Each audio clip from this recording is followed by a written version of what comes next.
Welcome to the Business Trendsetter podcast, where we talk about trends and how to use them to grow your business. My name is Manny Turan. And I'm Adam Hartung.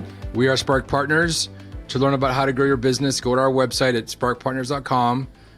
By all means, check out our podcast. We have lots of really good content regarding how to grow your business with respect to trends happening in the world. And today, one of the biggest things in the news is, of course, what's happening in Central Europe with respect to the Ukraine. It's not the Ukraine. These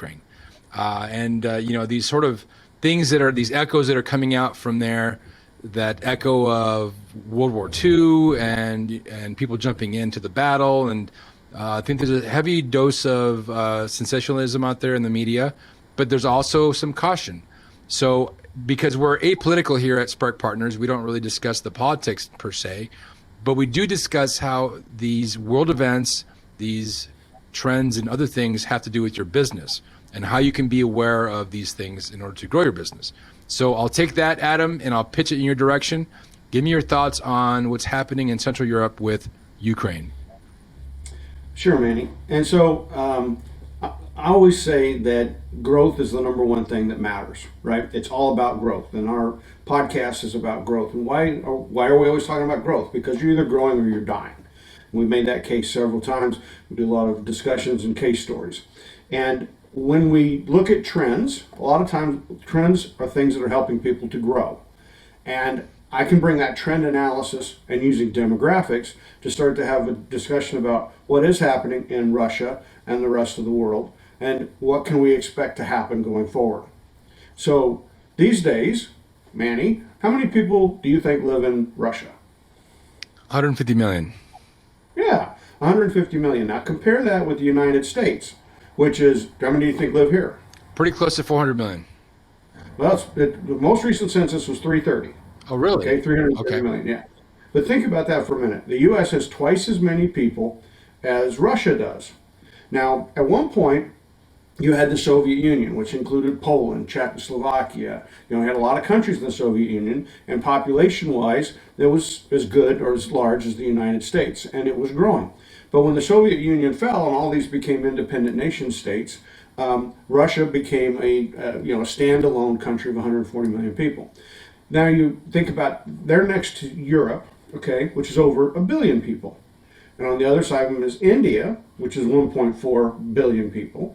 And then north of them is China, which is 1.4 billion people. And the United States at 330 million. It's not hard to start to recognize that somebody who's been the dictator or the leader of a country for 30 years could start to recognize that their importance is waning, right? These other countries are growing, they're getting larger, they're getting more sophisticated, they have a larger tax base, there's all these things they can do. If you've got 1 billion people, then your ability to create a spacecraft and to explore other galaxies, to develop all kinds of new electronics and other products, you got a lot of people to make that happen, you got a lot of resources. Yeah. But at 140 million, that's like 3 of the largest states in the United States. California is 40 million people. Texas is 30 million people. New York's, I think, about 45 or 50 million people, something like that. So what do you've got a country that desperately, if it's going to stay in the space race, if it's going to stay in the arms race, if it's going to try to stay in any race, might be recognizing that, hey, our population isn't growing fast enough for it to be able to keep up with this. And I think that has a lot to do with, you have a leader like Putin who's sitting there saying, hey, what's the future of my country going to be? What's the legacy that I'm going to leave behind? Am I going to leave behind a country that will exist for 100 years, 200 years, 300 years?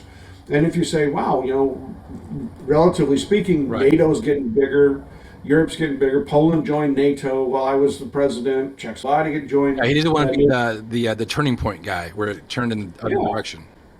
So then you start saying, maybe I just better reach out and grab a hold of the Ukraine. I grabbed a hold of Georgia a decade ago, and then everybody kind of forgot about it. Maybe I could grab a hold of Ukraine. That would add 40 million people to my population.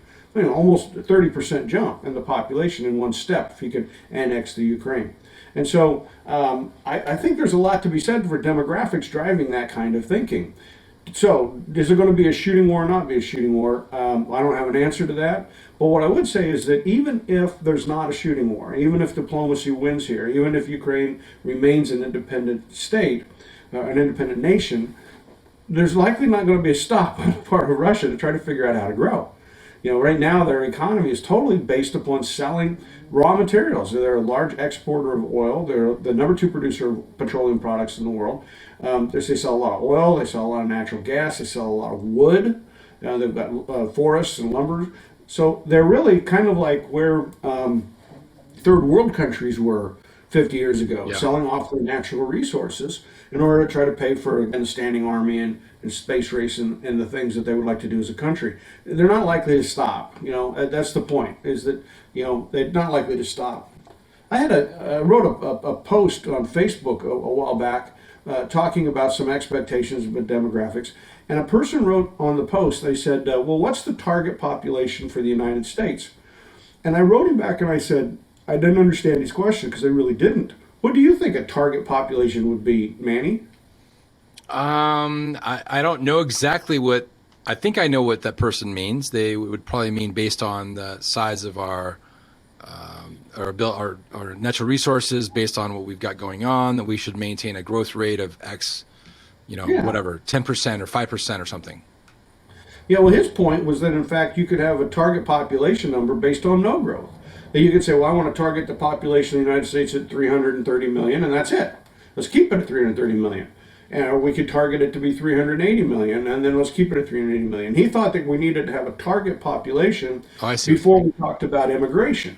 My post was around immigration. I believe based on trends that we were going to have an expanding immigration policy going forward. We need immigrants for the good of the economy because we need to grow as an economy. Our country needs to grow, and we're not doing it with the birth rate, that's for sure. People didn't get married and have children in the 70s, 80s, and 90s like they had in previous generations. So we have a birth slump, and we're not going to keep our population competitively growing just with babies alone, so we're going to have to expand on immigration. And his point was, well, why would you do that? Why wouldn't you just sit down and say, hey, I'm going to be a country and we'll target 350 million? And the point is you become irrelevant if you're not careful. Look at Germany. Germany went from 40 million to 80 million people by combining East and West Germany. And look at how strong it made them. They now have the biggest voice in all of Europe. Right. If you look at NATO, if you look at the euro, the currency, and you look at the way they do regulate in the European Union, then you see that Germany has a really, really loud voice. And that's because they're 80 million, France is 67 million, and everybody else after that's smaller yet. And so having the population gives you the voice. And I think, Russia's not going to do it with a baby boom. They're not going to get a lot of people. And so you need to think about that. So I think for us as business people, we should just be aware that where is the population growing and what are likely to be the policies of the countries that are either getting bigger or not getting bigger. In case of Russia, they're probably looking and saying, either I'm going to get annexed by NATO and I'll end up being part of Europe and I'll be part of the EU in 50 years, or I'm going to try to be separate. If I'm going to try to be separate, I better figure out how to get some more people. I better go on a grab. What's interesting is that there's two layers here. I mean, at least two layers, maybe more. There is the geopolitical powers level, which we're talking about right now. There's a step down from that. There's the business level of big corporate, how people buy the giant corporations of the world. And there's the underbelly business, and then there's like culture and all the other things. But I know for a fact that, and we've had a gentleman on here that had a software business that was primarily located in Russia, the developers. So there's this interesting thing happening in the underbelly. This is how it pertains to your business, where you can find a software developer in Ukraine or Russia or India or Pakistan or whatever at a fraction of the cost that you can find somebody here locally in maybe your own neighborhood. So it's interesting. Some of the feedback I've gotten from people recently regarding Ukraine here is that it might affect their business because they've got developers in Ukraine. They've got 3-4 developers, and they're kind of scared about the situation. And that's why I think it's worthwhile for us to talk about on this Business Trendsetter podcast, is because if you're out there making decisions, as you said, you want to develop an app for your company, for your product line, maybe for customer service. You have a lot of choices where you can have that app developed, anywhere from the United States to the countries you named. Where do you want to do it? You need to think about these issues. And if I do have the development done in Pakistan or I have it done in Russia, do I have to be concerned that they might put intentional bugs or viruses into the software that would cause problems just because, just to be malicious? Is it possible? Yes. How do you protect against that? Are you thinking about those things? And that's why we need to keep this in mind, is that the situation in Ukraine is pretty hot right now. Fuse is burning. But if the bomb doesn't go off, or if it goes off, the point is, you can't rest thinking that Russia's saying, okay, fine, I'm happy with my target population. I don't think that's true. I think they want to grow. And I think we can do the same thing if we look at China, okay? We all got pretty used to 20 years ago, 30 years ago, we started a lot of this outsourcing. We started, Nixon started relations with China, and it kept growing. It was a little tough at first, but it got really big. And of course, we've outsourced an awful lot of manufacturing to China. And we started to treat China very friendly, to where we, as consumers, if someone said made in China, we didn't really think twice about it, and we weren't worried about it. But yet China has this baby boom problem as well, right?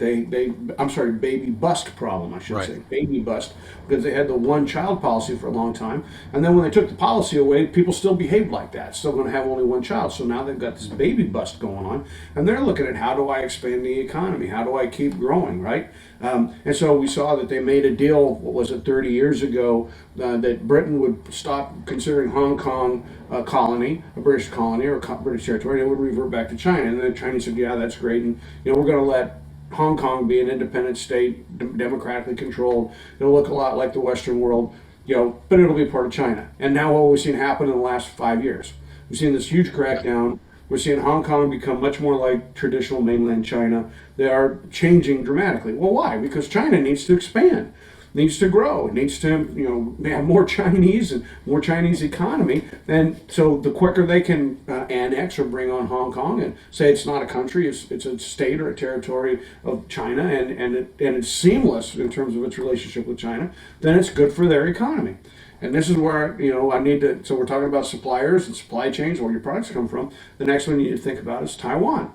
Ever since World War II, China's not been happy that Taiwan is an independent state. And Chiang Kai-shek set up the country, the United States backed Chiang Kai-shek, and so therefore Taiwan was its own independent country. And we've always been the defense arm for Taiwan. If anything, China was to go attack or say they want to take over Taiwan, then the only people that would stand up to stop them would be the United States. Right. So, given that we don't want to be in a shooting war, that's pretty unpopular stuff to start talking about a shooting war. If we're not ready to have a shooting war in Europe, are we ready to have one in Asia, off the coast of China? Are we ready to go toe to toe with 1.4 billion people and their army? Probably not. I don't know exactly what that would look like. But what I can say is that we should have your eyes open as a business person to recognize that Xi Jinping is probably going to, he has his eyes on Taiwan. He would like to take over Taiwan, and he's very likely to do so in a move not dissimilar from what Putin is doing. And are Yeah. you ready for that? If you're doing business in Taiwan, if you're doing business in China, if you're doing business in these countries, are you aware of these geopolitical influences when you bring on a supplier, when you bring on a vendor? I had a great situation one day I went to Thailand about, I want to say 7 years ago. And they had this interesting program where it's like all developing countries. Everybody in the city is much wealthier than people that live in the rural areas. And so a lot of times people in the rural areas want to migrate to the city, but then there's no jobs and you end up with these slums. And so they're telling me all of this in Bangkok, and they had this program they created, which was they would show you some furniture and they would say, we will make furniture like this, customized for you exactly the way you want it. And they're going to be made up in the mountain highlands. And it's a program we're doing to try to keep people from moving to Bangkok, to stay where they are, but bring them business. And so I thought, this is great fun. I had them make a little bar for me, okay, that I could put in my house, And I forgot about it. It was a couple $1,000s, something like that. And so, they told me at the time it'll take 18 months. And I'm kind of like, Yeah. okay. And about 18 months later, it occurred to me that I'd done this, and I contacted them, sent some emails, and then it shipped. And I wasn't thinking too much about it, but I figured, okay, this furniture's got to be on some container, right? And it was. Well, it was on a container that was Korean, and the company went bankrupt. The shipping company went bankrupt.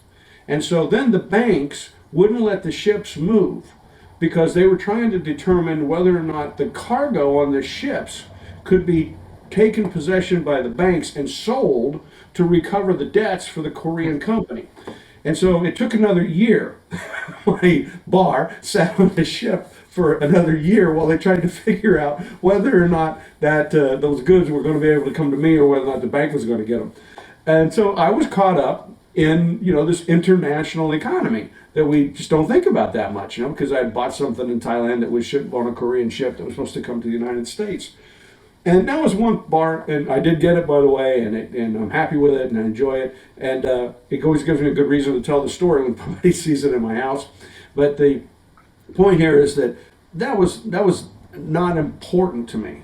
Your suppliers are. Your software Right. developers are important. Your security providers are important. Those who manufacture your components are important. Those who do assembly are important. And where you sell is important. If you think about where you're going to go and sell products. And one should anticipate that growth drives an awful lot of decision making. And so when you have a country that's not growing sufficiently and it needs to get more bodies, is it more likely to do something dastardly? I don't know that all the way to a shooting war, but will it try? Yeah. And the answer is yes. They're going to try to do things. People are going to do things to try to grow, and and so we should not anticipate that this particular crisis would end, and we would go back to, I don't know, a happy state of 1978 or whatever one would say. Yeah, I read an article the other day regarding some of these geopolitical ideations that are happening and have happened in when Trump was in power. Again, we're not political here, but when he was in power, everybody in Europe was saying, we got to stand it together as Europeans, and they try to make decisions about the fate of Europe without the quote unquote Americans meddling in the whole thing. And then now that we have the new administration and where things are happening, all those European countries are looking back at the U.S. saying, what are you going to do? And the reason I mention this is as a business person, you've got to have some working knowledge of the way that history and the way that these big news things happen. I have friends, believe it or not, Adam, that just do not watch the news at all because they think it's negative mojo, which I understand where they're coming from. But at the same time, you got to keep at least a pulse on what's happening if you want to be a competent business leader. Yeah, for sure. It's just at the very minimum as far as, okay, what's happening with these border situations, what's happening with the world stage, at least a little bit. Otherwise, you're going to be left behind when other people that are competitors are plugged in and know that things are happening, and they're going to be able to make the adjustments to not have a catastrophic event happen to their business. Yep. I mean, it really is true that you have to pay attention to the world stage, even the things you cannot control. In fact, the things you cannot control are much more likely to have big impact on your business, because the things you can control, you keep from having a big impact, unless it's a big positive impact. But the things you can't control, don't just ignore them because you can't control them. Be aware, have them as part of your future scenario. Which leads me to another topic, which is unionization. Unions peaked around 1960 in the United States, and I think at one point they might have had about 40% of the working population were members of unions, 40-50%. And it's declined ever since, and it's less than 10% of the working population belong to unions these days. And but we've seen something happen in the last 5 years. We've seen an effort to unionize at an Amazon facility in Alabama, and it didn't go well, and so now they didn't get unionized, but now the courts have said, they don't like the way the election happened, you're going to get a redo on that. And we've seen that an Amazon facility in the Northeast is looking to vote for it. We've seen some Starbucks stores have said, in certain select locations that the employees there want to form a union or be part of a union at a Starbucks store. And the New York Times recently reported that a lot of museum employees are now looking to become unionized, right? So the question is, after we had many decades of trending to grow unions, then we've now had many decades going the opposite direction, which is to not have unions. Unionization has been going down. The trend, what's the trend? Are we going to reverse trend again and start going to more unions or not? What do you think, Manny? I think that there's going to be a blip on the radar, and we're going to go back to just no unions. Yeah. Well, I think that I agree with you about that because, as you know, one of the four big drivers we talk about all the time is the gig economy. And the reality is that the gig economy is growing much faster than unionization efforts are growing, right? They've actually done, there's so many people in the gig economy now that they are starting to slice and dice it, the academics, to do analysis so they can go grab up groups of Uber drivers and groups of Lyft drivers and DoorDash and people, and they can start saying, okay, what's important to you? One of the recent studies of that type of a gig worker, one just primarily doing deliveries, they've discovered that they would give up 37% of their revenue to maintain their schedule. In other words, these gig workers really wanted control of their schedule. They wanted to be able to say when they would work and, their hours of the day, days of the week. And so if they didn't get that, then they were like, okay, I'm not going to work at all. It's just like, Yeah. I'll give up 37% of my income in order to have flexibility. That's pretty powerful. And that's That's very powerful. that's driving trends, right? Just helping people. And I'm, of course, a gig worker, and I know a lot of gig workers. And when we talk, we often talk about, we're constantly out there looking for revenue opportunities, looking how to grow our businesses. But we, at the same time, aren't looking for a job. We're not trying to get a job. And a lot of people during the pandemic said, hey, wait a minute. Now that I've worked from home, now that I've discovered that I don't have to sit in an office to get a lot of things done, do I want to be an employee? Or do I want to be a gig worker, right? And I just don't see any way that we're going back to something No. from the Industrial Revolution, right?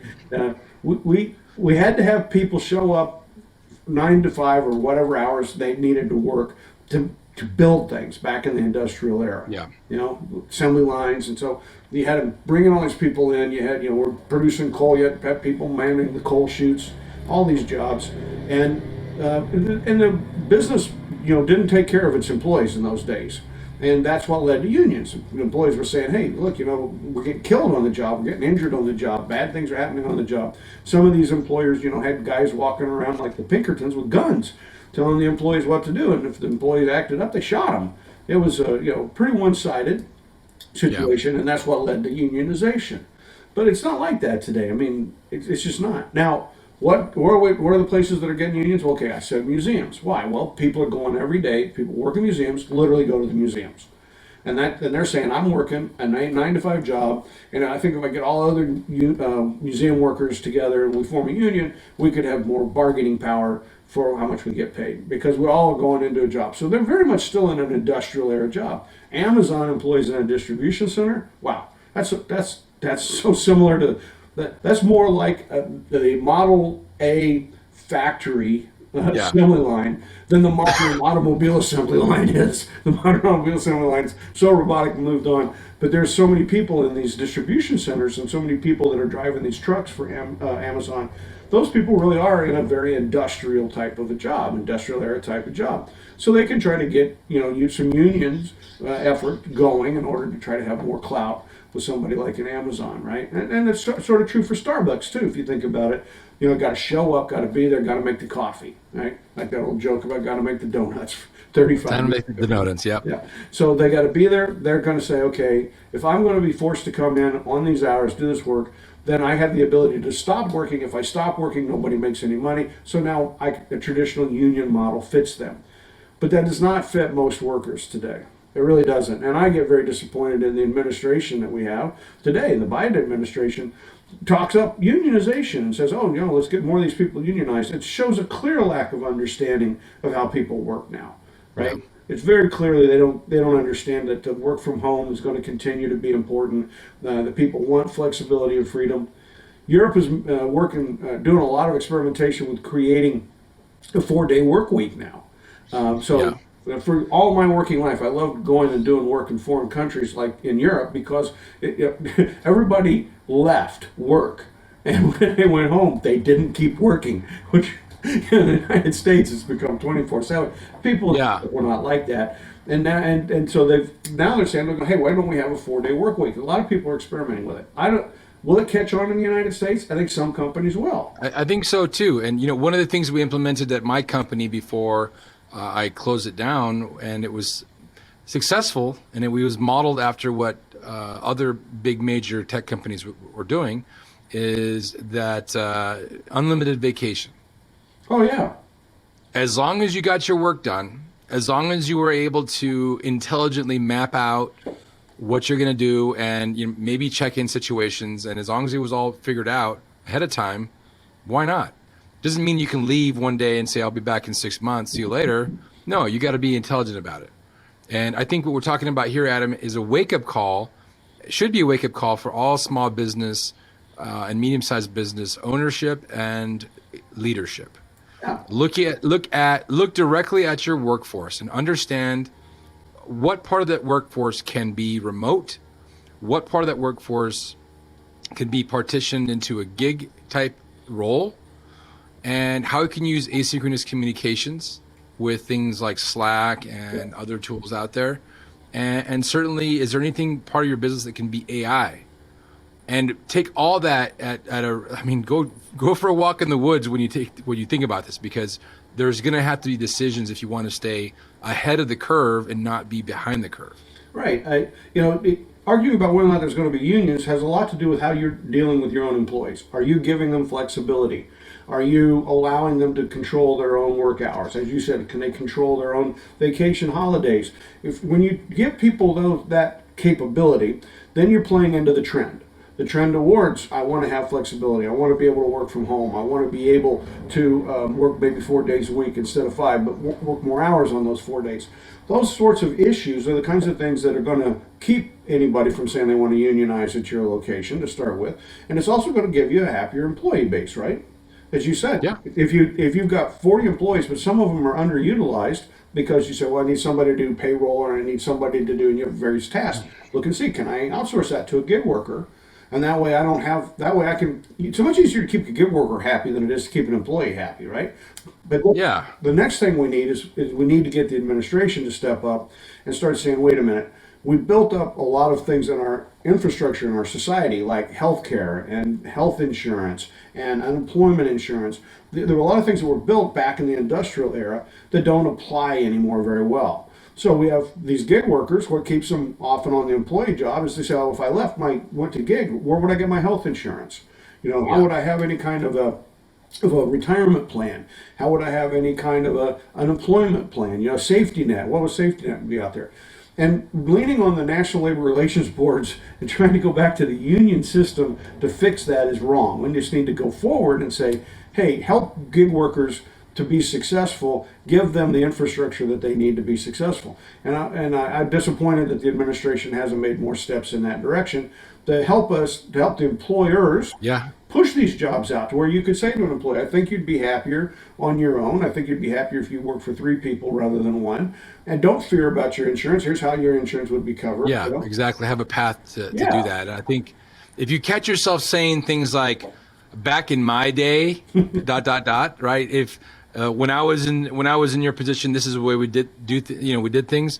If you catch yourself saying those things, it's probably time to have that heart to heart with the people around you to understand that maybe your thinking is more 1950 than 2050. Maybe you got a little stuck. A little stuck. And actually, that's a good segue. And we talk about our course. Our other course is called Unlock Growth, and it really helps you to get out of that rut that you're in and really start to establish new ways of looking at your resources and how they can actually hold you back.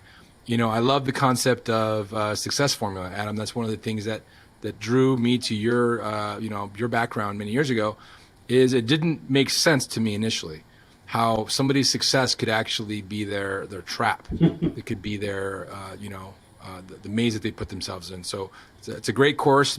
Both courses are amazing, and I always welcome people to take a long look at them. Reach out to us if you have any questions. Manny at Spark Partners, Adam at Spark Partners, and we'll be happy to really go in there and help you out. Yeah, and really, a lot of people are locked in. That's the phrase we use. You develop some success, and then you locked into what you did to be successful, and then the world keeps moving around you, but you stay locked in to where you were. And sometimes we do that in ways that we can't do anything about. But there are often opportunities to unlock, and that's what the course is about. It's about recognizing where you're locked in, and then identifying the tools and using the tools we provide to unlock those things, so you can get outside the box, then think, instead of being stuck where you were before. Absolutely. And then Excellent. if you step up and you look at our master class, what do? We're always talking about trends. And we come into these discussions and we try to separate some things out. How might Russia behave? How might China behave? We look at big things and we look at small things. Are your customers likely to buy this kind of a product or not? Do you want an employee or do you want a gig worker? All those are trend-based decisions.